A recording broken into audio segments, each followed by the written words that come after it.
اللہ اکبر اللہ اکبر اللہ اکبر لبیک لبیک لبیک یا رسول اللہ صلی اللہ علیہ وسلم۔ الحمدللہ رب العالمین والصلاة والسلام علی رسولہ الکریم وعلی آلہ واصحابہ اجمعین۔ اما بعد فاعوذ باللہ من الشیطان الرجیم بسم اللہ الرحمن الرحیم۔ اولئک کتب فی قلوبہم الایمان صدق اللہ العظیم وصدق رسولہ النبی الکریم الامین۔ ان اللہ وملائکتہ یصلون علی النبی یا ایہا الذین آمنوا صلوا علیہ وسلموا تسلیما۔ الصلاۃ والسلام علیک یا سیدی یا رسول اللہ وعلی آلک واصحابک یا حبیب اللہ۔ مولاي صل وسلم دائما ابدا علی حبیبک خیر الخلق کلہم منزہ عن شریک فی محاسنہ فجوہر الحسن فیہ غیر منقاسم۔ محمد تاج رسل اللہ قاطبۃ محمد صادق الاقوال والکلم۔ محمد ذکرہ روح لانفسنا محمد شکرہ فرد علی الامم۔ رب صل وسلم دائما ابدا علی حبیبک خیر الخلق کلہم۔ اللہ تبارک و تعالی جل جلالہ وعم نوالہ واتم برہانہ وعظم شانہ وجل ذکرہ وعز اسمہ کی حمد و ثنا، اور حضور سرور کائنات مفخر موجودات زینت بزم کائنات دستگیر جہاں غم گسار زمان سید سروراں حامی بے کساں قائد المرسلین خاتم النبیین احمد مجتبیٰ جناب محمد مصطفیٰ صلی اللہ علیہ وآلہ واصحابہ وبارک وسلم کے دربار گہربار میں ہدیہ درود و سلام عرض کرنے کے بعد رب ذوالجلال کے فضل اور توفیق سے تحریک تحفظ ناموس رسالت کے سلسلہ میں آج تحریک لبیک یا رسول اللہ صلی اللہ علیہ وسلم تحریک لبیک اسلام کی طرف سے پورے ملک میں یوم عشق رسول صلی اللہ علیہ وسلم منایا جا رہا ہے۔ ایک تو شاعر مشرق ڈاکٹر محمد اقبال، ان کا یوم ولادت، اس کی مناسبت سے جو ان کا پیغام عشق رسول صلی اللہ علیہ وسلم ہے اس کو اجاگر کیا جا رہا ہے، اور دوسرا آسیہ ملعونہ کا جو غیر شرعی فیصلہ کیا گیا اس کے مقابلے میں شرعی فیصلے کی ڈیمانڈ کے لحاظ سے آج پورے ملک میں ہم نے یہ کال دے رکھی ہے۔ میری دعا ہے خالق کائنات جل جلالہ ہم سب کو وقت حاضر میں اپنی ذمہ داریاں بطریق احسن نبھانے کی توفیق عطا فرمائے۔ آپ حضرات جنہوں نے اس موقع پر آواز بلند کی، تحریک لبیک یا رسول اللہ صلی اللہ علیہ وسلم، تحریک صراط مستقیم، الغالبون، ہماری اس مسجد کے منتظمین، تمام احباب، میں سب کو اس پر تحسین پیش کرتا ہوں اور اللہ تعالیٰ سے دعا کرتا ہوں کہ رب ذوالجلال آپ سب کو اس عمل پر اجر عظیم عطا فرمائے۔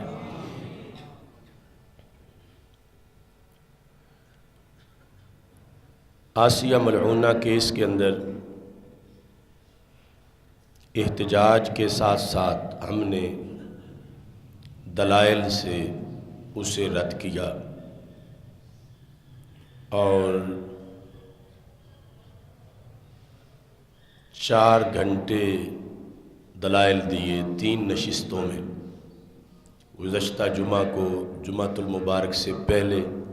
پھر جمعۃ المبارک کے بعد یعنی داتا صاحب دربار پر، اور پھر اقامت دین میں بدھ کے دن مجموعی طور پر 4 گھنٹوں کی گفتگو میں ہم نے اس فیصلے کے سکم بیان کیے کہ یہ شرعی فیصلہ نہیں ہے اور اس کی رہائی پر کوئی بھی دلیل فیصلے کے اندر قرآن و سنت سے موجود نہیں ہے۔ چونکہ دعویٰ کیا جا رہا ہے عمران خان کی طرف سے کہ ججز نے بڑا تفصیلی فیصلہ لکھا ہے اور قرآن و سنت کے مطابق لکھا ہے،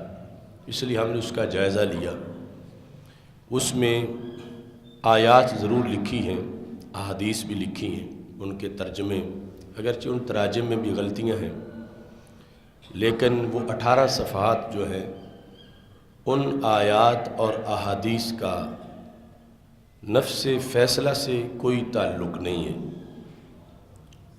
وہ آیات احادیث جو روزانہ ہم اپنی تقریروں میں حرمت رسول، ناموس رسالت کے لحاظ سے پڑھتے ہیں یا عدل کے لحاظ سے، وہ صرف فیصلے کا حجم بڑھانے کے لیے لکھی گئیں، اور ان کا فیصلے سے یہی تعلق ہے اتنا کہ فیصلے میں ان سب کی خلاف ورزی کی گئی ہے۔ نفس مسئلہ پر کوئی ایک بھی دلیل موجود نہیں ہے، اور اس پر ہم نے یہ تقاضا کیا اور نشاندہی کی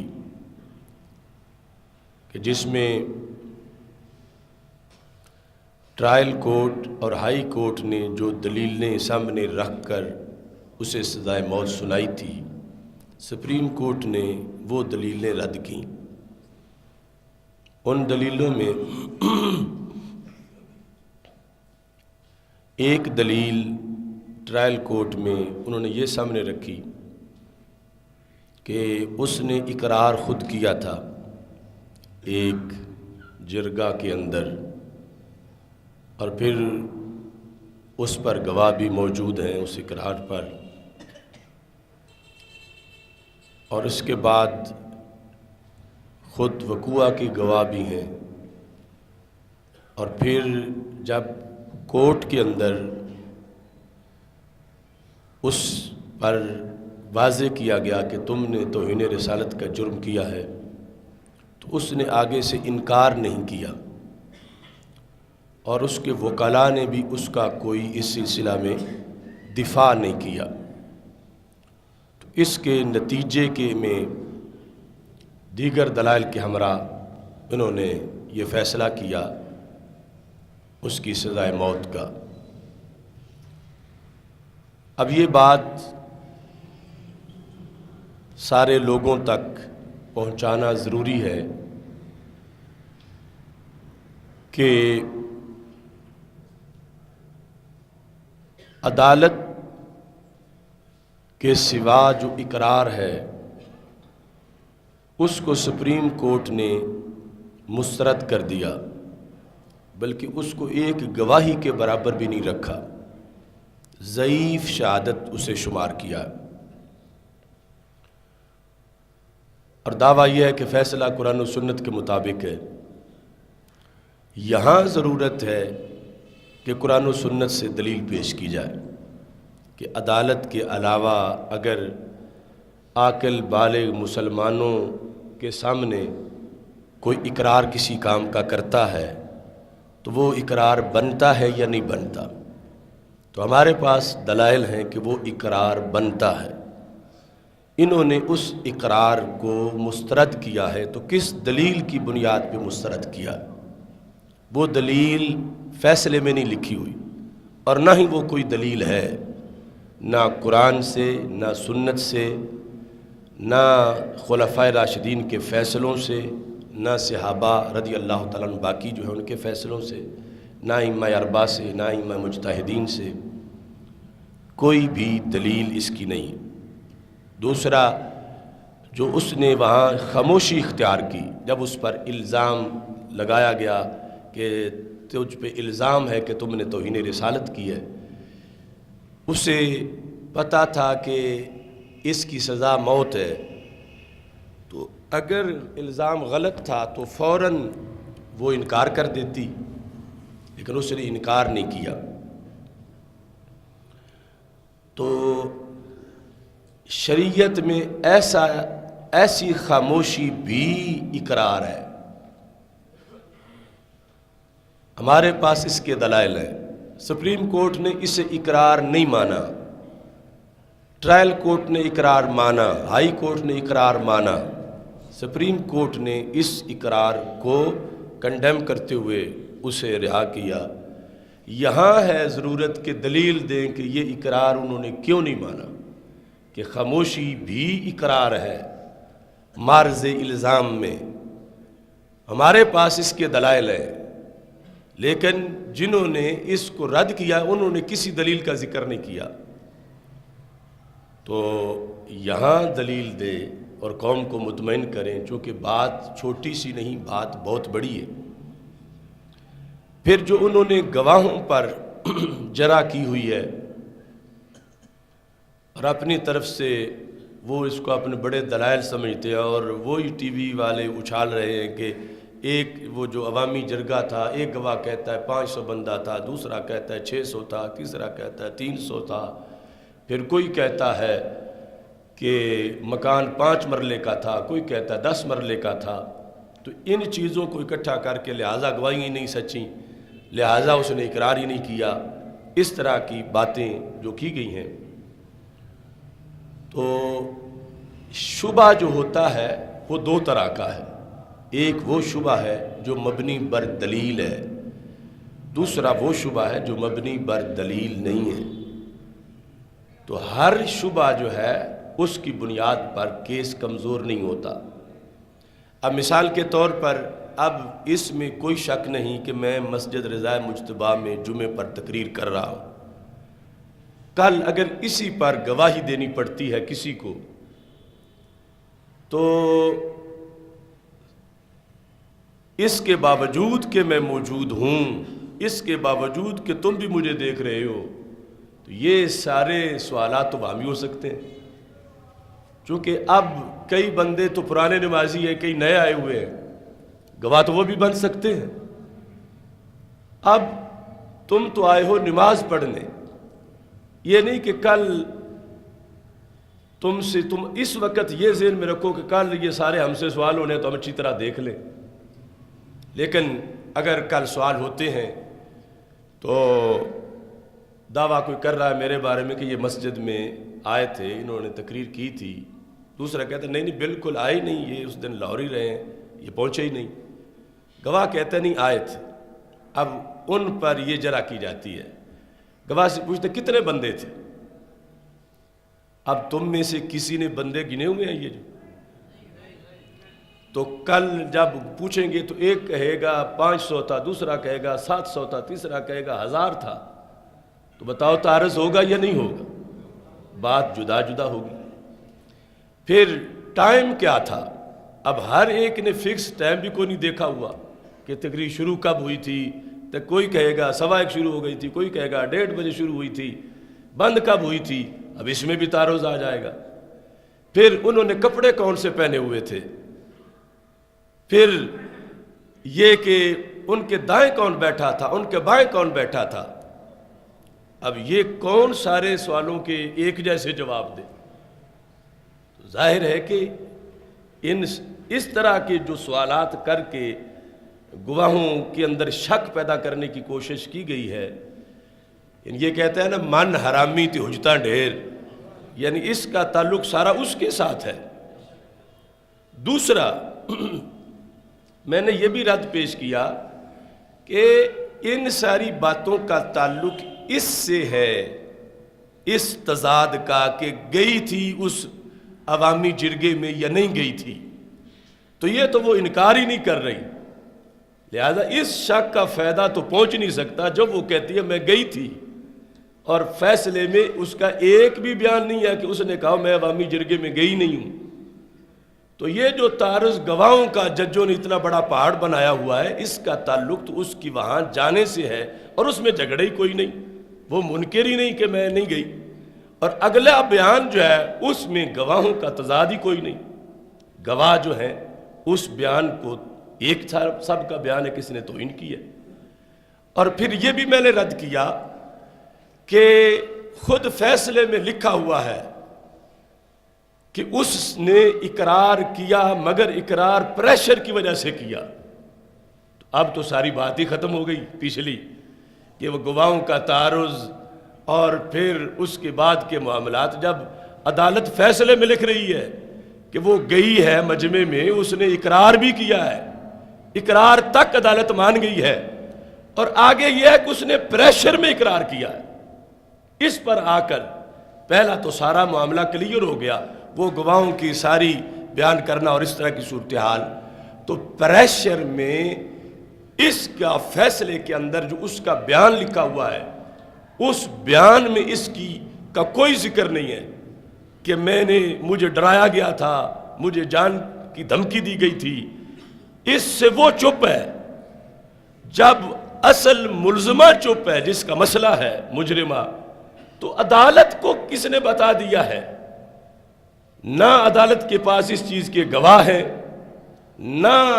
جس کا کیس ہے وہ کہتی ہے مجھے ڈرایا گیا، تو عدالت کو کس نے بتایا؟ اور عدالت نے ذکر بھی نہیں کیا کہ کس نے بتایا۔ عدالت پھر اپنے سورسز کا ذکر کرے کہ اسے کیسے پتا چلا کہ اسے جان کی دھمکی دی گئی تھی، تو پھر اس نے یہ اقرار کیا، جبکہ کل سے سوشل میڈیا پر اس چودھری ادریس جس کا ڈیرا تھا اس کا بھی بیان چل رہا ہے، اس نے کہا اس عوامی جرگے میں جانے سے پہلے واقعے کے وقت جب میں ڈیرے پہ آیا، اس کو میں نے بلایا تو اس نے میرے سامنے اقرار کیا کہ میں نے یہ باتیں کی ہیں جو ہم دہرا نہیں سکتے، اتنی گندی باتیں ہیں رسول اللہ صلی اللہ علیہ وسلم کی توہین کے لحاظ سے۔ تو اتنے واضح ثبوت ہیں اس کی توہین کے کہ اس نے توہین رسالت کا جرم کیا ہے، اور 2 عدالتیں یہ فیصلہ دے چکی ہیں، اور اب اس فیصلے کو بدلا جا رہا ہے، تو میرٹ پہ بدلا جائے، اس کے دلائل دیے جائیں، اور ایک یہ بات اچھالی جا رہی ہے چینلوں پر، اور یہ بھی بڑی، میں نے کل بھی پریس کانفرنس میں بھی کہا تھا کہ کچھ لوگ بڑا غیر ذمہ دارانہ تبصرہ کر رہے ہیں کیس کے دلائل پر، وہ خواہ مخواہ آسیہ کی پارٹی بنے ہوئے ہیں مولونا کی، کہ جج نے جو فیصلہ دے دیا ہے لہذا یہ ہے وہ ہے، کہ بڑا زور دیا جا رہا ہے کہ 5 دن FIR لیٹ کٹی تھی، 5 دن، اور اس پر بحث ہوئی عدالت میں کیوں لیٹ کٹی، تو ہمارے وکلاء نے کہا کہ چونکہ بہت بڑا مسئلہ تھا تو ہم نے پوری تحقیق کی تاکہ جھوٹا کیس نہ ہو، ہم نے ساری تحقیق کی اور تحقیق کرتے کرتے اتنے دن لگ گئے، تو اس پر تو عدالت کو چاہیے تھا کہ وہ شاباش دیتی، انہوں نے یہ لکھا ہے کہ چونکہ 5 دن تحقیق میں گزر گئے لہذا پھر شک ہو گیا ہے کہ 5 دن تحقیق میں کیوں گزرے۔ یہاں 5 دن تاخیر جو تحقیق کر کے کیس دائر کیا گیا کہ سب گواہوں کو ملے، ڈیرے والے سے ملے، سارے حالات کو جانے، پس منظر کو، کہ ان کا پھر اعتراض ہوگا کہ تم نے فوراً FIR درج کرا دی ہے، اور دوسرا FIR درج کرانے کی جو شرطیں لگائی ہوئی ہیں ان میں ہم نے خود جو کئی بار FIR درج کرائی ہے لاہور مغل پورہ تھانے کے اندر جا کر بڑے بڑے جلوس اور احتجاج کے بعد، بڑی دیر کے بعد واضح ثبوتوں کے ساتھ پھر FIR جا کے درج ہوتی ہے 295C کی، واضح گستاخیوں پر یہ جو کچھ پیجز تھے توہین والے سوشل میڈیا پر، ان کے لحاظ سے اس میں شرطیں اتنی ہیں کہ فلاں افسر ہو، فلاں افسر ہو، فلاں افسر ہو، وہ اجازت دے، پھر وہ اجازت دے، پھر وہ اجازت دے، پھر جا کے ایف آئی آر کٹتی ہے۔ تو ادھر تو قانون کو باندھا ہوا کہ فوراً ایف آئی آر کاٹنی نہیں، ادھر 5 دن کی تاخیر کا فائدہ اسے دینا چاہتے ہیں، اور دوسری طرف اس کی جس اپیل پر اسے رہا کیا گیا ہے، یہ اپیل ڈیٹ ایکسپائر ہو چکی تھی، اس کا حق جو تھا اپیل کا، اور 1 گھنٹہ نہیں 11 دن لیٹ آئی درخواست، یعنی ٹائم گزرے ہوئے 11 دن گزر چکے تھے، اور اس کے لیے اتنی فراخ دلی کہ پھر بھی اس کی درخواست کو منظور کر لیا گیا۔ یعنی ہمارے لحاظ سے، مسلمانوں کے لحاظ سے، عاشقان رسول صلی اللہ علیہ وسلم کے لحاظ سے پابندیاں ہی پابندیاں ہیں۔ آپ سارے جانتے ہیں کہ یہ جو N 181 والے ہمارے کاغذات تھے، ان کی مسترد ہونے کی وجہ یہ تھی کہ جو تجویز کنندہ ہے اس کے دستخط 1 دن بعد میں ہوئے تھے، یعنی ٹائم کاغذات جمع کرانے کا گزر چکا تھا، باقی سارا صحیح تھا، میرے دستخط بھی تھے، اس کے دستخط بعد میں ہوئے۔ تو اس پر 3 فیصلوں میں یہی لکھا گیا کہ چونکہ 2 فیصلوں کے اندر کہ چونکہ دستخط بعد میں ہوئے، ٹائم گزر چکا تھا، لہٰذا یہ کاغذات مسترد کیے جاتے ہیں۔ ادھر 11 دن یہ وقت تھا کہ یہ بیرونی دباؤ کے سامنے سچے بھی ہو سکتے تھے کہ اب ہمارا قانون ہے، اس قانون کے مطابق اس نے درخواست ہی نہیں دی، تو اب ہم کیسے اس کا کیس سن سکتے ہیں، لہذا ہائی کورٹ والا فیصلہ برقرار رہے گا۔ ادھر 11 دن کی تاخیر کے باوجود جج نے یہ لکھا کہ اگرچہ 11 دن تاخیر ہو گئی تھی، کیونکہ اس پر ہمارے وکلاء نے بحث کی کہ اسے درخواست ہی خارج کر دو اس کی، تو انہوں نے لکھا کہ چونکہ عورت ذات ہے تو قانونی موشگافیوں میں نہیں پڑنا چاہیے، یعنی عورت ذات کی وجہ سے قانونی موشگافیوں میں، منہ کہتے ہیں بال کو، یعنی قانونی باریکیوں میں نہیں پڑنا چاہیے، اگرچہ قانون اجازت نہیں دیتا لیکن عورت ذات ہے، پھر بھی درخواست ہم نے قبول کر لی۔ تو اگر ادھر عورت ذات ہے تو ادھر سرور کائنات صلی اللہ علیہ وسلم کی ناموس کا مسئلہ ہے۔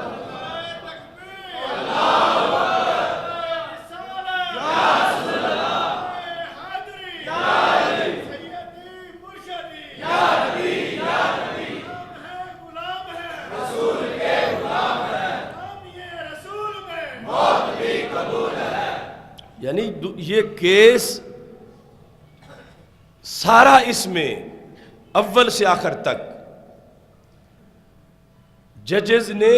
یہ اہتمام ہی نہیں کیا کہ کس ذات کی حقوق سے متعلق یہ کیس ہے۔ دلیلیں جو انہوں نے اپنے فیصلوں کی دوسری دیں وہ اس کیلیبر کی ہے ہی نہیں، یعنی کسی کا کوئی چوری ہو گئی، چارہ کاٹ لے کے لے گیا، کسی کی دکان لوٹی گئی،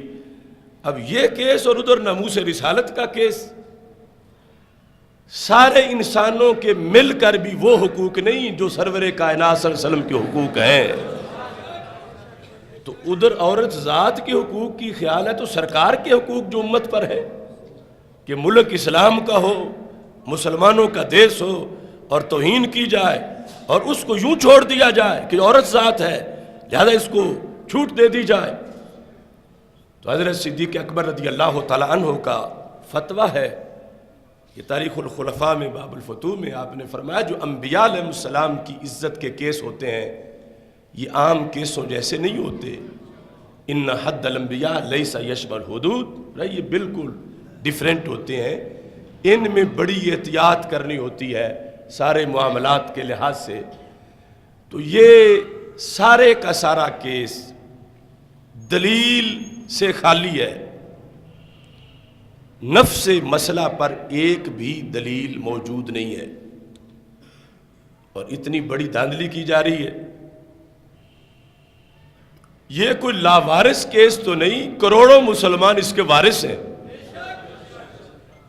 تو اس بنیاد پر ہم نے احتجاج ہی نہیں کیا بلکہ احتجاج کے ساتھ دلائل بھی دیے،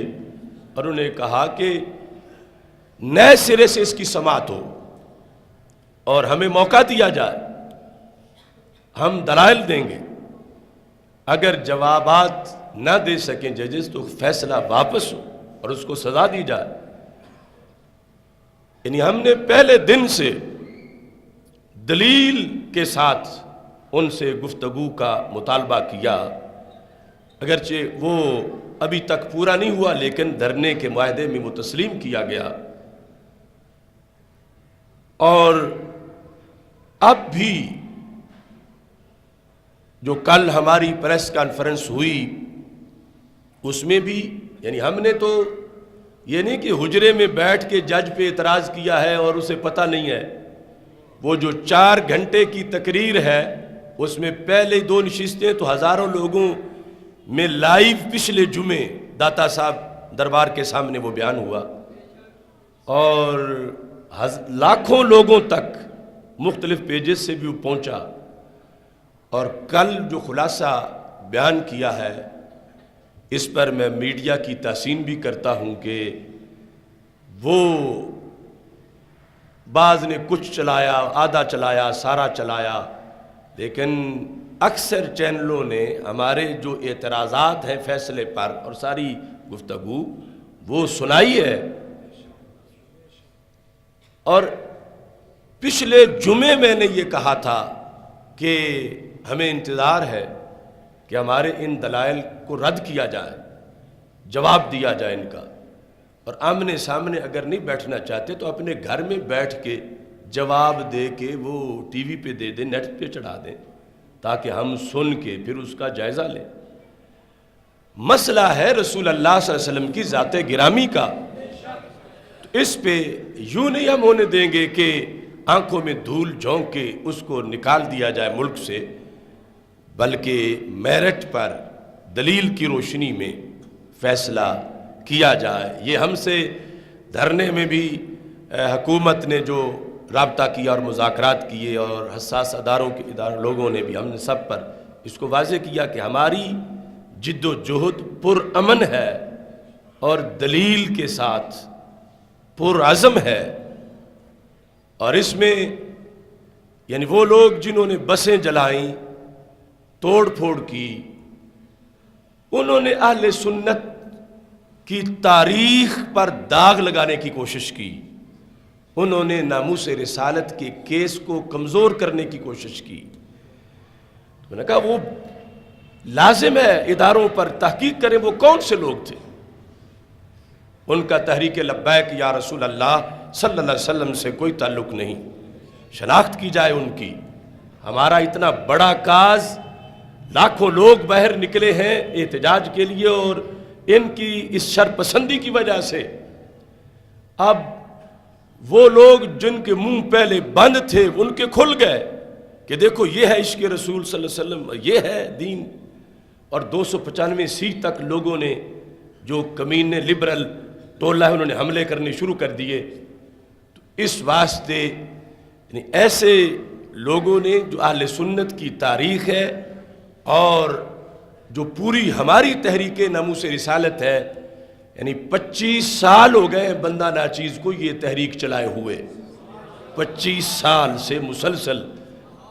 یہ تحریک ہم مسلسل چلا رہے ہیں۔ دوسرے لوگ تو کوئی 10 سال پہلے، 4 سال پہلے شامل ہوا، کوئی 5 سال پہلے شامل ہوا، تو اتنا ہم نے جگر پگھلا کے جس تحریک کے لیے ریسرچ کی، اتنے سیمینار کیے کہ ہم نے جیتے جی اس ملک کے اندر پہرا دینا ہے، اور جو بھی قوت سامنے آئے گی اس کا ڈٹ کے مقابلہ کرنا ہے، اور ایسے موقع پر خواہ مخواہ فوج کو گھسیٹ کے درمیان میں لانا، ایک کمزور حکومت کو اس طرح مضبوط کر دینا کہ فوج بھی ان کی سائیڈ میں کھڑی ہو جائے، اور ایک کمزور جو انتظامیہ ہے اس کو بھی فوج کی تقویت، فوج کو گالی دے کر ان پہ فتوے لگا کر، یہ سب وہ غلطیاں ہیں کہ جس کی وجہ سے ہمارے کاز کو نقصان پہنچا۔ اہل سنت و جماعت کے علماء پر حلقہ جو ہے وہ تنگ کیا جانے لگا، اور اس طرح کی صورتحال مختلف مقامات پر اس کو کی گئی، تو ہم نے بر موقع یہ واضح کیا۔ اور پھر ایک دوسرا طبقہ جو نکلے ہی نہیں غازی صاحب کے لیے، نکلے ہی نہیں ختم نبوت کے لیے، اور اب بھی وہ اس طرح نہیں نکلے جیسے اہل سنت نکلے ہیں، تو وہ تیار ہوئے کہ یہ سارے تو اب گرفتار ہو رہے ہیں اور کیس بن گئے ہیں، تو یہ بنی بنائی تحریک ہم اپنے کھاتے میں ہم چلا رہے ہیں، یہ ہماری ہے۔ ایسے سارے خطرات آج پائے جا رہے ہیں، اور ان کے مقابلے میں انشاءاللہ ہماری کل کی پریس کانفرنس ایک تاریخی کردار ادا کرے گی، اور اہل سنت تیری شان کی خاطر، آقا تیری شان کی خاطر، گستاخ رسول کی ایک ہی سزا، گستاخ رسول کی ایک ہی سزا۔ تو نعرہ جو ہے وہ بتانا ہے ان کو کہ یہ ٹھنڈے نہیں ہوئے، یہ گرم ہے اچھی طرح۔ اپنے بازو اٹھا کے بلند آواز سے نعرہ تکبیر، اللہ اکبر، اللہ اکبر، اللہ اکبر، نعرہ رسالت، نعرہ رسالت، نعرہ رسالت، تاجدار ختم نبوت، تاجدار ختم نبوت۔ ہم تھکے نہیں ہیں، ہم بکے نہیں ہیں، ہم رکے نہیں ہیں، ہم جھکے نہیں ہیں، ہم دبے نہیں ہیں، تیرے دین کی خاطر ہم بڑھتے رہیں گے، تیری شان کی خاطر ہم جان بھی دیں گے۔ میں مر بھی گیا تو میرے کفن پہ لکھنا، میری قبر پہ لکھنا، گستاخ نبی کی ایک سزا، آسیہ ملعونہ کو، آسیہ ملعونہ کو، آسیہ ملعونہ کو، آسیہ ملعونہ کو، آسیہ ملعونہ کو، غیر شرعی فیصلہ، غیر شرعی فیصلہ،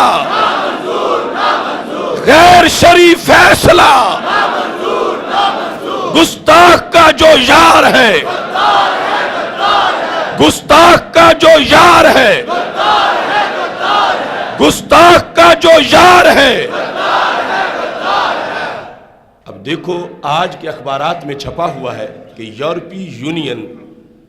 کے پریزیڈنٹ نے پاکستان کی حکومت کو خط لکھا ہے کہ آسیہ ملعونہ کو فوراً روانہ کرو۔ یہ خط آج کے اخبارات میں چھپا ہوا ہے۔ اب ہم نے پہلے کہا تھا کہ جو وفد بھی بیرونی پاکستان آتا ہے یا جو ان کا وہاں جاتا ہے، وہ ایک ہی ڈیمانڈ ہوتی ہے آسیہ ملعونہ کے لحاظ سے، جب سے یہ کیس بنا ہوا، اور یہ کہتے ہیں ہم میرٹ پہ کر رہے ہیں۔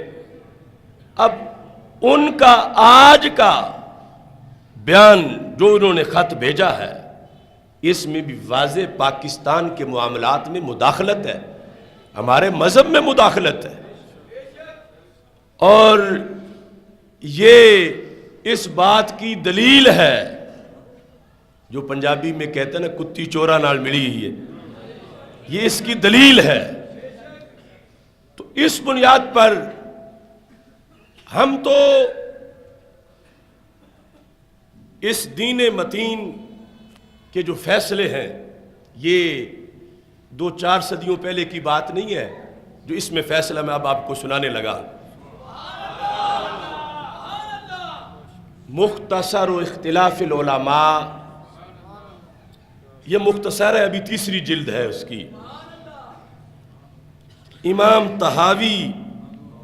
جن کی تاریخ وفات 321 ہجری ہے، ان کی کتاب کا اختصار کیا امام ابو بکر جساس نے، جن کی تاریخ وفات 370 ہجری ہے۔ اتنا پرانا حوالہ میں پیش کر رہا ہوں، اور اللہ کا کروڑوں بار شکر ہے کہ پاکستان میں یہ حوالہ تلاش کر کے پیش کرنے کا بھی مجھے ہی موقع اللہ تعالیٰ نے عطا فرمایا۔ یعنی یہ ہماری کتابیں 14 صدیوں کی یہ ملتی بھی نہیں، بڑی مشکل سے تلاش کرنی پڑتی ہیں۔ پھر اب یہ حوالہ جو میں ابھی پیش کروں گا یہ سید العلام نبلا کی 11ویں جلد میں ہے، تو 30 جلد کی کتاب پڑھنا، پھر اس سے ایک لائن ڈھونڈنا، کتنی پلکوں سے نمی مانگ کے لائی ہوگی، پیاس تب پھول کی شبنم نے بجھائی ہوگی۔ اب اگلے دن ہم نے لفظ خدا پر 3 گھنٹے دلائل دیے، ابھی 3 گھنٹے باقی ہیں مزید۔ تو یہ ایک ایک چیز پر چونکہ دلیل دے کے پھر اس پر قائم بھی رہنا ہے کہ جو جہاں جس جگہ چاہے اس پر ڈائلاگ کر لے، مناظرہ کر لے۔ تو اس طرح یعنی یہ ذکر کرنے کا مقصد یہ ہے کہ آگے تم محفوظ کر کے اس کا ابلاغ کرو، پہنچاؤ ہر جگہ، چونکہ ادھر دشمن جو ہے ان کا نیٹ ورک بڑا تیز ہے، امریکہ، برطانیہ، یہود، نصارہ ہر وقت دبانے پہ لگے ہوئے ہیں کہ ان کی آواز دباؤ، ان پہ پابندیاں لگاؤ۔ اب میرا جو میرے نام کا پیج ہے وہ بھی بلاک ہوا، جلالی میڈیا 2 بار بلاک ہو چکا ہے، کیس، FIRیں، داخلہ بندی، یہ تو اللہ تعالیٰ کا فضل ہے۔ اب رات بھی میں کینٹ میں بڑے حساس علاقے میں سیمینار کر کے آیا ہوں، اللہ کی توحید کے بارے میں عقیدہ توحید سیمینار، اور افکار امام احمد رضا کا 19واں پروگرام تھا۔ اب یہ ایسا نہیں کہ آج ہم نے 2-4 سال پہلے یہ کتاب چھاپ لی ہے،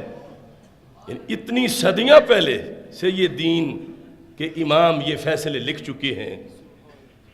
اس میں ایک فیصلہ لکھا ہوا ہے، ہم دعوت فکر دے رہے ہیں حکومت کو کہ ابھی تو ہم نے خود تمہیں کہا کہ 295C تم فیصلے کرو، تم رائج کرو، تم نافذ کرو۔ ہمارے پاس تو یہ بھی دلیلیں ہیں، اور اگر قوم مایوس ہو گئی ان سے تو پھر قانون ہاتھ میں نہیں، قانون ہی پیش کر کے وہ اپنا کام کر سکتے ہیں۔ تو اس میں ایک تو ہے نا احادیث، آیات، ان سے استدلال کر کے جو قانون بنتا ہے وہ قانون لکھا ہوا ہے یہاں پر، فقہ کی کتاب ہے قانون کی۔ قال اللیث فی المسلم یسب النبی صلی اللہ علیہ وسلم، امام لیث نے کہا، امام طحاوی وہ ان کا حوالہ دے رہے ہیں، انہوں نے کیا کہا کہ معاذ اللہ وہ مسلمان جو رسول اللہ صلی اللہ علیہ وسلم کو گالی دے، انہو لا یناظر، اس سے بات ہی نہ کی جائے، مناظرہ اس سے نہ کیا جائے، ولا یستتاب، اور اسے یہ بھی نہ کہا جائے کہ توبہ کر، تو کیا کیا جائے، یقتل مکانہ، اسی جگہ اس کو قتل کیا جائے۔ یعنی دوسری بات بھی نہ کرو اور توبہ کا بھی نہ کہو، یقتل مکانہ، یعنی کہاں FIR، کہاں پیشی، کہاں کیس، کہاں معاملات، یقتل مکانہ، کہ وہ وہاں سے اگلا قدم بھی نہ اٹھائے اور اس سے زمین کو پاک کر دیا جائے۔ کہتے ہیں وَكَذَلِكَ الْيَهُودُ وَالنَّصَارَى، اور ایسے اگر کوئی یہودی گالی دے یا کوئی نصرانی کرسچن، اس کو بھی اگلی بات ہی نہیں، یقتل مکانہ۔ تو ہم نے تو آج اپنے معاشرے میں لوگوں کو روک کے رکھا ہوا ہے، اور ان دلیلوں کے ہوتے ہوئے بھی ہم جب ایسا معاملہ ہوتا ہے تو ہم کہتے ہیں FIR کٹواؤ، اور 295C کا چونکہ ملک میں قانون ہے، اعتماد کرو ان پر، انہیں کہو، خود نہ کرو، یہ حوالے ہوتے ہوئے بھی، اور جب آگے سے یہ صورتحال بن رہی ہے کہ آج تک ایک بھی گستاخ کی سزا عملاً نہیں ہوئی، تو پھر یہ خود ملک میں دوسری جانب لوگوں کو دھکیل رہے ہیں۔ کیا ایسا ممکن ہے کہ جتنے کیس ہیں تو انہیں رسالت کے سب جھوٹے ہوں، سب غلط الزام لگایا گیا ہو اور کسی ایک نے بھی توہین نہ کی ہو؟ تو اس طرح یعنی قانون کو اپاج کر کے یہ خود انارکی پیدا کرنا چاہتے ہیں کہ لوگ خود فیصلے کرنا شروع ہو جائیں۔ تو ہم نے اس طرف متوجہ کیا کہ آپ 295C کو بحال رکھیں، اسے معطل نہ کریں جس طرح شرطیں لگائی جا رہی ہیں، اور اگلا حملہ بھی معاذ اللہ 295C پہ ہونے والا ہے، خدا حملہ کرنے والوں کو برباد کرے۔ تو اس صورتحال میں 295C تو اس ملک کے نظام کے لیے بڑا لازمی ہے اور از حد لازمی ہے۔ اور یہ جو چینلوں پہ کہتے ہیں، بلکہ چینل کیا جج نے فیصلے میں بھی لکھا ہوا ہے کہ 295C کا غلط استعمال ہوتا ہے، تو 60 گستاخ جو ہیں 295C کے غلط استعمال کی وجہ سے وہ کیس لگنے سے پہلے قتل کر دیے گئے کہ ان کی FIR ہی نہیں کٹی 60۔ تو اس پر بھی میں نے کہا کہ یہ 295C کا تو غلط استعمال نہیں۔ کیوں 295C کا غلط استعمال تو تب ہوتا کہ بندہ پھانسی لگ جاتا اور جرم اس نے نہ کیا ہوتا، توہین اس نے نہ کی ہوتی، اور جھوٹے الزام میں گرفتار ہوتا اور اس جھوٹے الزام میں پھانسی لگ جاتا، اور بعد میں پتہ لگتا اس نے تو توہین نہیں تھی کی تھی بیچارے، پھر یہ ہوا کہ 295C کا غلط استعمال ہوا۔ تو میں نے کہا اس کا تو آج تک صحیح بھی نہیں ہوا، غلط کیسے ہوگا؟ 295C کا اس دیش میں آج تک صحیح استعمال بھی نہیں ہوا کہ کسی ایک کو پھانسی پہ چڑھایا جاتا، تو غلط کیسے ہوگا؟ غلط کا تو موقع ہی نہیں آیا۔ لہٰذا وہ جو 60 مارے گئے وہ اس لیے مارے گئے کہ 295C کا دروازہ تم نے نہیں کھولا۔ تو دوسری طرف جو ہے وہ قوم چلی گئی، وہ تمہارے 295C کی وجہ سے نہیں، وہ اللہ کے قانون کی وجہ سے۔ یعنی ملکی آئینی قانون تو پاکستانی بعد میں بنا، قرآنی پہلے ہے۔ 295C کا اصل جو مضمون ہے، اس واسطے یہ سب بکواس کرتے ہیں چینلوں پہ بیٹھ کے کہ یہ غلط استعمال ہو رہا ہے، غلط استعمال ہو رہا ہے، اس کو ختم کر دو۔ تو یہ تو آج تک صحیح بھی نہیں ہوا استعمال۔ ایک بار بھی صحیح ہو جاتا استعمال تو گستاخوں کو پتہ چل جاتا، آگے توہین بند کر دی جاتی۔ تو یہ اس سلسلہ میں غیر ذمہ دارانہ باتیں کی جا رہی ہیں، اور یہ فیصلہ اس لیے بھی واپس کروانا لازمی ہے کہ صرف آسیہ ملونہ کے کیس کے لحاظ سے ہی نہیں، آگے یہی فیصلہ اگلے کیسوں میں بطور دلیل پیش ہوگا۔ یعنی ان کا طریقہ یہ ہے کہ چونکہ فلاں بنام فلاں کیس تھا، اس میں یہ ہوا تھا، لہذا میں اس کی روشنی میں فیصلہ کر رہا ہوں۔ تو یہ تو آگے آئندہ کے سارے کیسز کے اندر ڈنڈی مارنے کا ایک چور دروازہ بن رہا ہے۔ صرف اس کیس کا مسئلہ نہیں، آگے مستقبل کی صدیوں کے کیسوں کا بھی، کہ پاکستان میں فلاں سال میں ایسا ہوا تھا اور اس کا یہ فیصلہ ہے، لہذا اس کے مطابق آج ہم بھی بری کر رہے ہیں کہ انہوں نے اس وقت سکوت کو اقرار نہیں مانا تھا، انہوں نے اس وقت ماورائے عدالت اقرار کو اقرار نہیں مانا تھا، لہذا ہم بھی نہیں مان رہے۔ تو یہ آگے ایک توہینوں کا رستہ کھل جائے گا۔ اس واسطے ہم یہ زور لگا رہے ہیں کہ اس کے اندر آخر ادھر 11 دن دے دیے تو ادھر دوبارہ کیا قیامت آ گئی ہے؟ گواہ زندہ ہے، وہ چیخ رہے ہیں، ہم سے پھر پوچھ لو، ہم نے وہ کہا ہی نہیں جو تم ہمارے طرف منسوب کر کے لکھ رہے ہو۔ اب دیکھو یہاں کا معاملہ، یہ سیر و اعلام النبلاء کے اندر لکھا ہے، امام ذہبی بہت بڑے امام ہوئے ہیں، یہاں تک کہ حدیث کی سندوں کے لحاظ سے ان کو اتھارٹی سمجھا جاتا ہے کہ فلاں حدیث صحیح ہے کیونکہ اس کی سند کو امام ذہبی نے کلیئر کیا ہے کہ بندے سارے سچے ہیں۔ 748 ہجری ان کی تاریخ وفات ہے۔ انہوں نے سید العلام نبلاء میں ایک قاضی صاحب چیف جسٹس کا فیصلہ لکھا ہے۔ چیف جسٹس کا فیصلہ، چیف جسٹس کا نام ہے حضرت امام محمد بن ابی منظور انصاری۔ نام یاد کر لو، محمد بن ابی منظور انصاری۔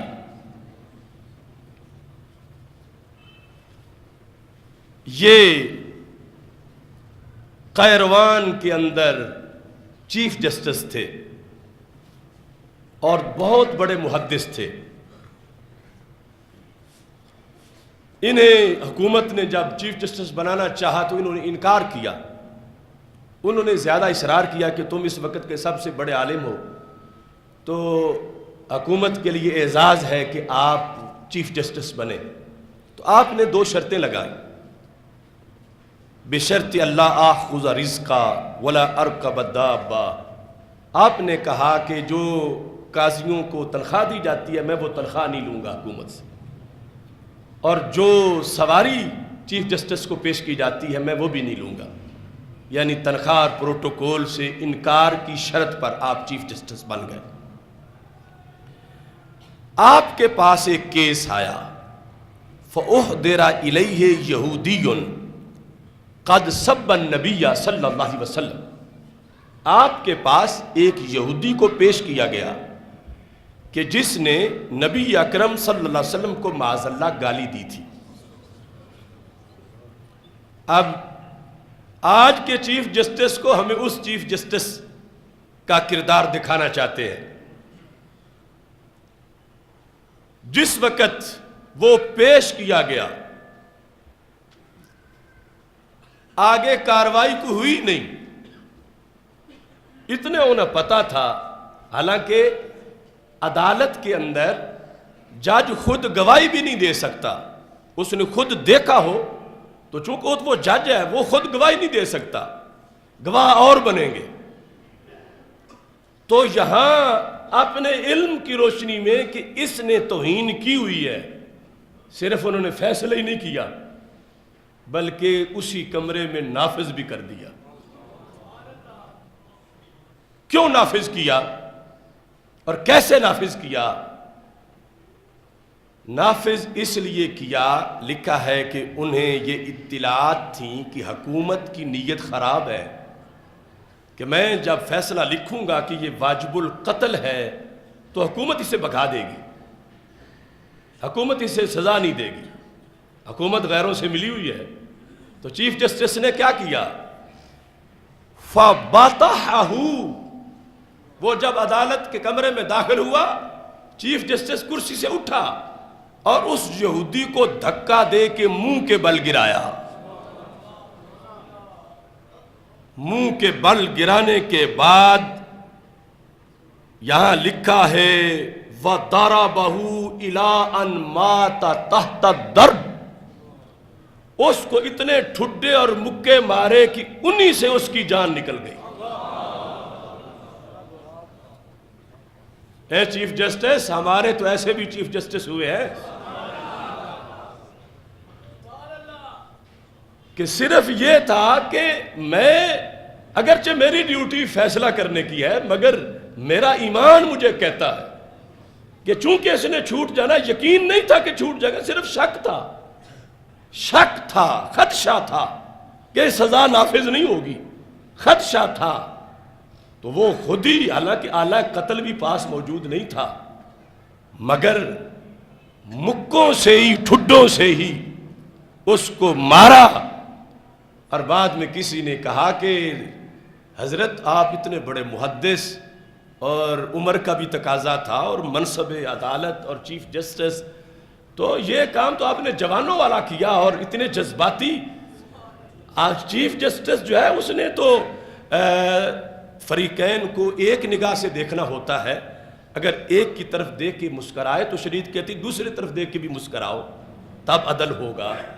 تو تم فیصلے سے بھی آگے اتنا بڑھ گئے. تو انہوں نے کہا یہ میرا ایمان تھا, کیونکہ گستاخ بچنا نہیں چاہیے. تو یہ چیف جسٹس اسلامی سلطنت کے ہوا کرتے تھے, اور یہ ہم نے بینروں پہ لکھا ہے شریف فیصلہ, کہ آج کا موضوع اس طرح ہوتا ہے شریف فیصلہ, کہ یہاں پر قاضی صاحب کا کیا نام ہے؟ محمد بن ابی منظور انصاری. ان کا یہ فیصلہ امام ذہبی نے اپنی کتاب سیر اعلام النبلاء کے اندر 11ویں جلد میں 580 صفحے پہ لکھا. 580 صفحے کے اندر اس کو واضح کیا. باقی ایک اور بڑی خرابی فیصلے میں یہ کی گئی کہ جو جسٹس کھوسا نے ساتھ لکھا, یعنی 57 صفحے جو ہے, اگر اس میں نفس فیصلہ نکالے تو 2-3 صفحے بنتے ہیں. باقی جو باتیں پہلے ایک نے لکھی وہی دوسرے نے بھی لکھی, یعنی ساری گواہوں کے لحاظ سے. اور اس نے اس میں ایک حوالہ دیا جس کو میڈیا پہ بڑا اچھالا جا رہا ہے. مصر کے کرسچن جو تھے ان کو رسول اللہ صلی اللہ علیہ وسلم نے لکھ کر ایک معاہدہ دیا تھا. وہ معاہدہ پیش کیا جا رہا ہے. کس غرض سے؟ کہ مسلمانوں کے دلوں میں جو نفرت ہے کرسچن سے یہ ختم ہو, اور جو غیرت ہے یہ ختم ہو. اس پس منظر میں تو اس حوالے میں اس کے اندر جو مندرجات ہیں یہ بھی میں واضح طور پر کہہ رہا ہوں کہ وہ معاہدہ سند صحیح سے ثابت ہی نہیں ہے کہ سرکار کا معاہدہ ہے, کیونکہ ہر بات تو ثابت نہیں ہوتی, اس کی سند چاہیے کہ سرکار سے یہ کس صحابی نے روایت کیا, کس تابعی نے روایت کیا. اب سرکار تو عالم صلی اللہ علیہ وسلم نے جو خطوط لکھے اتنی صدیوں کے بعد جب ملے تو بخاری میں درج اور ان خطوط میں ایک حرف کا بھی فرق نہیں تھا. یعنی اتنا راویوں نے احتیاط سے آگے دین چلایا ہے. اور دوسری رد کی وجہ یہ ہے کہ ان خطوط کے اس معاہدے کے بالکل برعکس صحیح مسلم کے اندر حدیث موجود ہے. صحیح مسلم جو بخاری کے بعد مسلم سیاستہ میں, اب ادھر کوئی پتہ ہی نہیں کہ روایت کس نے کیا, اور ادھر سند موجود ہے, اور وہ ہے ہی نہیں کسی حدیث کی اس طرح کی معتبر کتاب میں, سند بھی متصل نہیں ہے, مرفوع متصل. اور اس کے مندرجات بڑے عجیب و غریب ہیں. اب کہ انہیں عزت دو, انہیں یہ کرو, انہیں وہ کرو, اور صحابہ کا جو انداز ہے, اور پھر رسول اللہ صلی اللہ علیہ وسلم کہ خلیفہ حضرت عمر بن خطاب رضی اللہ تعالی عنہ نے شام کے نصارہ سے ایک معاہدہ کیا, شام کے نصارہ سے. اب ظاہر ہے کہ حضرت عمر سے بڑھ کر تو سرکار کے معاہدے کوئی نہیں جانتا,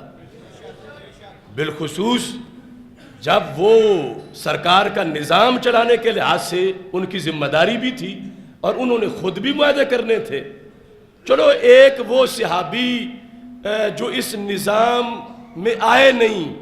اور اپنے حجرے میں بیٹھ کے عبادت کرتے رہتے ہیں, ہو سکتا ان کی نظر سے اوجھل ہو, لیکن جنہوں نے خود معاہدے کرنے ہیں, اور پھر جب یہود سے ان کو خیبر سے نکالا گیا تو اگلے پیش کرتے ہیں کہ تمہارے نبی تو یہ لکھ کے دے گئے ہیں, تم یہ کر رہے ہو. وہاں پر باقاعدہ مناظرہ ہوا یہود کا. یہود نے کہا کہ تمہارے رسول صلی اللہ علیہ وسلم نے تو ہمیں باقی رکھا تھا, عمر اچھے تم اپنے نبی کے امتی ہو, وہ ہمیں رکھ کے گئے تھے, تم ہمیں نکال رہے ہو. تو بخاری میں ہے یہ کہ حضرت عمر رضی اللہ تعالیٰ عنہ نے کہا ہے خدا کے دشمن تو یہ سمجھتا کہ مجھے بھول گیا ہے؟ مجھے یاد ہے کہ میرے نبی علیہ السلام نے فرمایا تھا نقرکم ما اقرکم اللہ، اس وقت تک رکھیں گے جب تک رب نے چاہا، اور فرمایا تھا کہ میں دیکھ رہا ہوں ایک رات تمہیں لے کر اونٹنیاں یہاں سے نکلیں گی۔ علم غیب کی دلیل دے کر عمر مناظرہ جیت گئے۔ آپ نے فرمایا میں تو نبی کا خادم ہوں اور تم مجھے مخالف بتا رہے ہو؟ سرکار نے ہمیشہ نہیں رکھا تھا یہ تمہارے کرتوت کہ تم نے حملہ کیا ابن عمر پر، یہ دہشت گردی تمہارے سوا کسی نے نہیں کی، لہٰذا میں تو سرکار کے حکم کے مطابق کر رہا ہوں کہ سرکار نے فرمایا تھا کہ مجھے نظر آ رہا ہے کہ ایک دن تمہیں اونٹنیاں لے کے یہاں سے نکلیں گی اور قریب قریب ٹھکانہ نہیں ملے گا، بڑی دور جا کے تمہیں جگہ ملے گی۔ یہ بخاری میں دلیل ہے۔ تو آپ نے چپ کرایا یہود کے مناظر کو کہ میں ظلم نہیں کر رہا، میں تو اپنے نبی پاک صلی اللہ علیہ وسلم کے دین پہ عمل کر رہا ہوں۔ تو جب آپ نے شام کے نصارہ سے جو معاہدہ کیا، یہ کوئی قصے کہانی کی بات نہیں، یہ تفسیر ابن کثیر میں بھی موجود ہے، درجنوں ماخذ میں موجود ہے۔ اب اس معاہدے میں اور یہ جو جج نے دیا ہوا ہے، زمین آسمان کا فرق ہے، یعنی یہ ساری چھوٹ دینے کی باتیں اس میں لکھی ہوئی ہیں، اور ہر لحاظ سے برابری اور یہ اور وہ، اور ادھر صحیح مسلم شریف میں ہمارے آقا صلی اللہ علیہ وسلم کا فرمان ہے، یہ جلد نمبر 4 صحیح مسلم کی حدیث نمبر 2167، ان ابی ہریرہ رضی اللہ تعالیٰ عنہ ان رسول اللہ صلی اللہ علیہ وسلم قال لا تبدأ اليہود ولا النصارى بالسلام، کہ یہود و نصارہ کو سلام میں پہل نہ کرو۔ فَإِذَا لَقِيتُمْ أَحَدَهُمْ، جب تم گلی میں سڑک پر ان کو مل جاؤ تو کیا کرو؟ یہ مسلم شریف ہے، یعنی اس کی سند کو کوئی چیلنج نہیں کر سکتا۔ فرمایا جب کوئی نصرانی کرسچن یا کوئی یہودی تمہیں سڑک پہ مل جائے تو کیا کرو؟ سرکار فرماتے ہیں فَتَّرُّوهُ إِلَىٰ أَدْيَتِهِ، اسے دھکیل کے تنگ رستے کی طرف کرو۔ اس کا حق نہیں کہ گلی میں درمیان میں چلے، فَتَّرُّوهُ، اسے مجبور کر دو، کس پر؟ إِلَىٰ أَدْيَتِهِ، کہ تنگ سے رستے میں چلے۔ وہ سینہ چوڑا کر کے درمیان میں نہیں چل سکتا کیونکہ وہ ذمی ہے، اور عزت تب ملے گی جب کلمہ پڑے گا۔ اور حضرت عمر رضی اللہ تعالیٰ عنہ صحابہ نے کہا کہ ہمیں ذمیوں پہ ظلم سے روکا گیا ہے، ان کو ذلیل کرنے سے نہیں روکا گیا۔ کیوں؟ قرآن کہتا ہے 10واں پارہ کہ وہ جزیہ دیں وہم صاغرون، اس حالت میں کہ وہ ذلیل ہوں، صرف انہوں نے جزیہ نہیں دینا، ساتھ ذلیل بھی ہونا ہے۔ اس کا طریقہ صحابہ نے کہا کہ مسلمانوں کا گورنر تخت پہ بیٹھے گا، کرسچن یا یہودی جزیہ لے کے سامنے زمین پہ بیٹھے گا، اور گورنر اس کی گردن پہ تلوار رکھے گا اور وہ جزیہ پیش کرے گا۔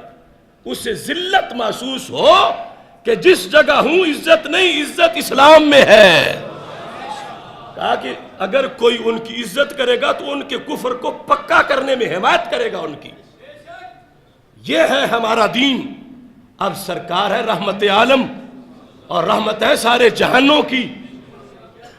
تو آپ کے یہ لفظ لکھے ہوئے ہیں فَإِذَا لَقِيتُمْ أَحَدَهُمْ فِي الطَّرِيقِ فَاتَّرُّوهُ إِلَىٰ أَدْيَقِهِ، کہ اس کو دھکیل کے مجبور کرو اس کو کہ وہ سائیڈ پہ تنگ رستے سے گزرے، درمیان میں گزرنا اس کا حق نہیں ہے۔ اور حضرت فاروق اعظم رضی اللہ تعالی عنہ کو جو لکھ کر بھیجا معاہدہ، حضرت عبد الرحمن بن غنم جو شام کے گورنر تھے، اور شام کے نصارہ نے ان کے ذریعے سے لکھ کر کہ ہم یہ باتیں مان گئے ہیں، نصارہ شام کے کرسچن، کہ اسلام کے دیش میں ہم رہیں گے اور ہم یہ پابندیاں کریں گے، امیر المومنین اگر ہم خلاف ورزی کریں تو پھر جو حشر کرو ہمارا کرو، ہم ان باتوں پر قائم ہیں۔ وہ باتیں اس لیے اب ہم سنا رہے ہیں کہ دوسری طرف سے وہ معاہدہ چینلوں پر چلا دیا گیا ہے، وہ جو جس کی سند ہی کوئی نہیں، اور اس کو لوگ دین قرار دے کے پھر آگے مزید چھٹی دینا چاہتے ہیں ان کو کہ جن کو شریعت میں چھٹی ہے نہیں۔ یہاں انہوں نے لکھا ھذا کتاب لعبد اللہ عمر امیر المومنین من نصارى مدینۃ قضا و قضا، کہ ملک شام کے جو فلاں فلاں شہر ہیں ان کے جو نصارہ کرسچن ہیں انہوں نے یہ اپنی طرف سے لکھا ہے امیر المومنین کے لیے۔ شرطنا لکم علی انفسنا، ہم نے اپنے اوپر لازم کر لیا ہے، اللہ نحدث فی مدینتنا ولا فی ما حولہا دیرا ولا کنیسہ ولا صومۃ راہب، کہ ہم اپنے شہر میں گرد و نواح میں کوئی نیا گرجا نہیں بنائیں گے، نیا گرجا ہم اس کے پابند ہیں، نیا نہیں بنائیں گے، اور پرانا اس کے لحاظ سے یہ لکھا ولا نجدد ما خارب منہا، جو پرانا ہو جائے ہم اس کی مرمت بھی نہیں کریں گے، گرتا ہے تو گر جا۔ اور انہوں نے جو شائع کیا ہے معاہدہ اس میں یہ ہے کہ ہم اس کی ترمیم کریں گے، ہم نئے بنائیں گے، ہم یہ کریں گے، ہم وہ کریں گے، سرکار نے سب کی اجازت دے دی۔ تو عمر فاروق کو نہیں پتا کہ کس چیز کی اجازت دینی ہے کس کی نہیں دینی۔ آگے ان کے کمنٹس اس پر جب پہنچا خط تو انہوں نے کیا کہا، اس میں انہوں نے لکھا ولا نؤوی فی کنائسنا ولا منازلنا جاسوسا، ہم اپنے گھروں میں اور اپنے ان جو گرجے ہیں ان کے اندر کسی جاسوس کو پناہ نہیں دیں گے جو مسلمانوں کے خلاف شرارتیں کرتا، اور یہ تو سارے ہیں ہی جاسوس، یعنی آج یہ غیر دوسرے ممالک کے باقاعدہ ایجنٹ بنے ہوئے ہیں یہاں پر۔ اور پھر یہ تھا وَلَا نَمْنَعُ أَحَدًا مِّن ذَوِي قَرَابَاتِنَا الدُّخُولَ فِي الْإِسْلَامِ إِنْ أَرَادُوا، اگر ہمارے رشتہ داروں میں سے کوئی اسلام قبول کرنا چاہے گا تو ہم نہیں روکیں گے، ہم نہیں روکیں گے۔ اور پھر یہ تھا کہ ہم اپنے بچوں کو اپنے مذہب کی تعلیم نہیں دیں گے۔ حضرت عمر رضی اللہ تعالیٰ عنہ کے فیصلے میں ایک جگہ لکھا ہے، آپ نے ایک کرسچن کے بچوں سے باتیں پوچھی، انٹرویو لیا تو وہ ان بڑوں والی باتیں کر رہا تھا۔ آپ نے فرمایا تمہارا معاہدہ ٹوٹ گیا۔ انہوں نے کہا کیوں، ہم نے کیا کیا؟ تب پتہ ثابت ہوا کہ تم گھر اپنے جھوٹے مذہب کی تبلیغ کرتے ہو، اگر نہ کرتے ہوتے تو بچہ کیا شروع سے پڑھ کے آیا ہے؟ اس نے تجھے دیکھا ہے تو تم تو شرطیں نہیں پوری کر رہے۔ اور آج بچے ہمارے ہوتے ہیں اور کتنے سکول کالج ہیں جن کے اندر لیکچر آ کے یہودی دے رہے ہیں، نصرانی دے رہے ہیں مسلمان بچوں کو۔ اب اس میں یہ بات لکھی تھی اللہ نظر الصلیب علی کنائسنا، ہم اپنے گرجوں پہ صلیب نہیں لگائیں گے، وَأَلَّا نُزِرَ صُلُوبَنَا وَلَا كُتُبَنَا فِي شَيْءٍ كُتُبَنَا فِي شَيْءٍ مِّن طُرُقِ الْمُسْلِمِينَ، ہم اپنی کتاب لے کر اس جگہ نہیں کھڑے ہوں گے جہاں سے مسلمان گزرتے ہیں۔ یہ طاہر القادری جیسے لوگوں کے لیے بھی سبق ہے جو محرف کتاب کو قرآن کے برابر رکھے۔ اصل تورات زبور انجیل تو ہمارا ایمان ہے، لیکن جن میں شرک لکھا ہوا ہو کہ عزیر جو ابن اللہ ہے، ان پر تو یہ شرط لگائی گئی اتنی صدیاں پہلے۔ اب تو مزید بھی خرابیاں آ گئیں کہ جہاں مسلمان کا رستہ ہے وہاں تم اپنی کتاب لے کے نہیں کھڑے ہو سکتے اور نہ ہی اپنی صلیب لے کے جا سکتے ہو۔ اور ساتھ یہ تھا کہ رستے میں چلتے ہوئے ہم اپنی شناخت بنائیں گے، یعنی یہ طے ہوا کہ پتہ ہونا چاہیے معاشرے میں کہ یہ بندہ مسلمان نہیں ہے۔ کیسے؟ سر کے اگلے حصے سے کچھ بال اس طرح کے ساتھ مونڈے جائیں گے، اور یہ انہوں نے لکھ کے دیا کہ ہم مسلمانوں جیسے کپڑے نہیں پہنیں گے، مسلمانوں جیسی ٹوپی بھی نہیں پہنیں گے، یہاں تک کہ کہا مسلمانوں جیسا جوتا بھی نہیں پہنیں گے۔ یہ تفسیر ابن کثیر میں درجنوں ماخذ میں موجود ہے ولا نتشبہ بہم فی شیء من ملابسہم فی قلنسوۃ ولا امامۃ ولا نعلین ولا فرق شعر، سر کی مانگ نکالنے میں بھی ہم ان کی مشابہت نہیں کریں گے مسلمانوں. یہ لکھ کر ساری شرطیں دی، جن میں سے میں نے کچھ پڑھی. جب یہ خط پہنچا حضرت فاروق اعظم رضی اللہ تعالی عنہ نے، اب اس کے راوی ہیں وہ گورنر جو لے کر گئے حضرت عبد الرحمن بن غنم اشعری، کہتے ہیں فلما اتیت عمر بالکتاب، حضرت عمر رضی اللہ تعالیٰ نے ساری چیزیں فائنل کر دیں کہ جو کچھ انہوں نے لکھا یہ ٹھیک ہے، ایسا یہ کریں گے، اور اگر خلاف ورزی ہوئی، چونکہ خود انہوں نے لکھا تھا کہ پھر ہمارے ساتھ تم حربی کافروں جیسا سلوک کر لینا. حضرت عمر رضی اللہ تعالیٰ نے کہا نہیں، اس میں اضافہ بھی کرو. اضافی نوٹ کیا لکھا؟ وَلَا نَضْرِبُ أَحَدًا مِّنَ الْمُسْلِمِينَ، مسلمانوں میں سے ہم کسی کو تھپڑ نہیں ماریں گے. ادھر تو لاہور جیسے بڑے شہر میں حافظ قرآن کو یوحنا آباد میں جلا دیا جاتا ہے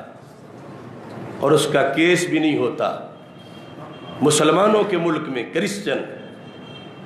آگ لگا کے مجمع میں دن دہاڑے فیروز پور روڈ پر، یہ سب نے دیکھا. اور ادھر فرمایا وَلَا نَضْرِبُ أَحَدًا مِّنَ الْمُسْلِمِينَ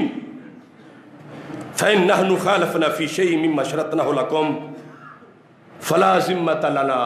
ہم خود لکھ کے دے رہے ہیں، اگر ہم نے خلاف ورزی کی تو پھر ہمارے لیے کوئی امن نہیں ہے، پھر جو سزا دینا چاہو دے لو. اب یہ صورتحال بڑی خطرناک ہے کہ اسلام کی تعلیمات کچھ ہیں اور سپریم کورٹ کے فیصلے کے اندر آ جانے کی وجہ سے وہ معاہدہ جسٹس کھوسے کے حصے میں لکھا ہوا ہے، وہ چینلوں پر اس طرح اس کو پیش کیا جا رہا ہے نص قرآنی کی طرح. اور لوگوں کے اندر جو فرق ہے، جو فرق سرکار نے قائم کیا تھا، میرے آقا صلی اللہ علیہ وسلم نے حضرت عمر جیسے صحابی کے ہاتھ میں جب پہلی کتاب کے ورق دیکھے تو رنگ سرخ ہو گیا. فرمایا اوا متحوکون انتم، جو رب کا تازہ کلام میرے پاس ہے اس کے ہوتے ہوئے تمہیں کیا ضرورت ہے ان ورقوں کی؟ خود بخود کام کرنا شروع کر دیتے ہو. اتنا سخت مواخذہ کیا رسول اللہ صلی اللہ علیہ وسلم نے، اور پھر فرمایا ہر کام میں خالفوہم، ان کی مخالفت کرو، ہر کام کے اندر ان کی مخالفت کرو. یہود نصارہ کی رسول اللہ صلی اللہ علیہ وسلم نے اس قدر متوجہ کیا، یہاں تک کہ یہ میرے پاس دیگر کتابیں، چونکہ ٹائم بہت زیادہ ہو گیا ہے فوراً اب ختم کرتے ہیں، کہ حضرت عبداللہ بن عمر رضی اللہ تعالیٰ عنہ ایک بندے کو سلام کہہ بیٹھے، اجنبی تھا. یہ امام نووی کی کتاب الاذکار ہے، اس میں لکھا ہوا ہے سلام